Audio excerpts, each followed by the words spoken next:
Stan Gibilisco here to show you a schematic diagram of a homebrew wind turbine that you can make for yourself using a simple electric fan designed to operate off of household AC, alternating current, either 50 hertz or 60 hertz, generally 120 to 240 volts. Will suffice. Any type of AC fan. It's important that it be designed for alternating current. What you do, a small portable fan is best for this, although you can get one of those large ones and conduct the experiment on a windy day, or you can get a smaller fan and duct tape it to the top of your vehicle. But you'd better make sure you duct tape it mighty firmly down because, and I take no responsibility for the damage that the duct tape might do to the finish of your car. Make it an old jalopy or something. Then what you do is you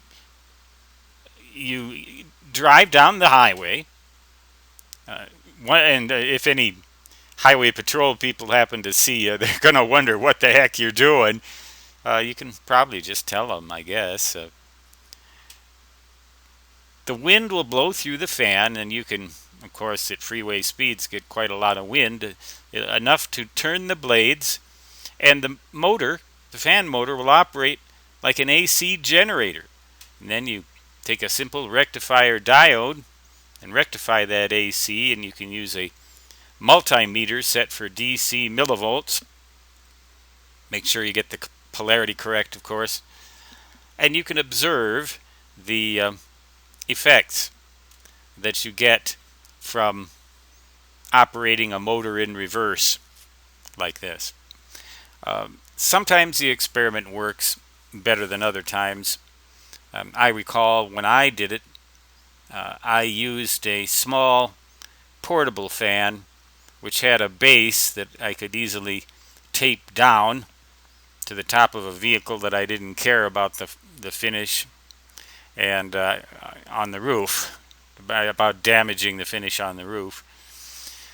And I secured that thing down too with a piece of heavy twine to the frame. It was a pickup truck, to the frame of the vehicle, so that if the fan happened to blow off the top of the roof, it wouldn't go flying, bouncing down the highway and create a hazard for other vehicles.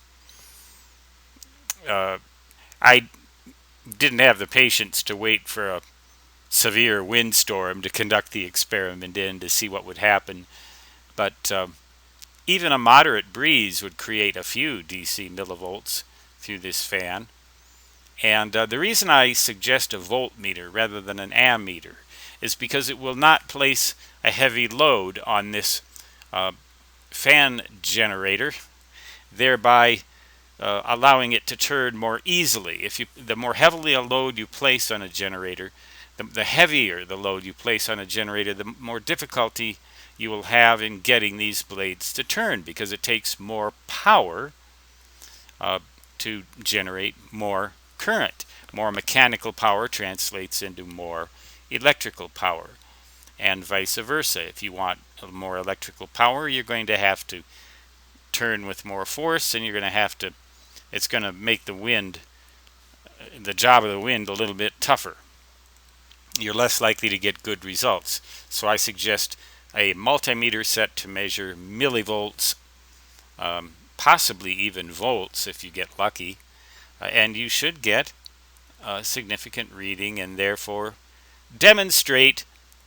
Maybe it'd make a good physics demonstration project. It's not really much good for anything other than an interesting experiment you can do, and that is why you will find it in my book, Electricity Experiments You Can Do at Home, or on the road for that matter.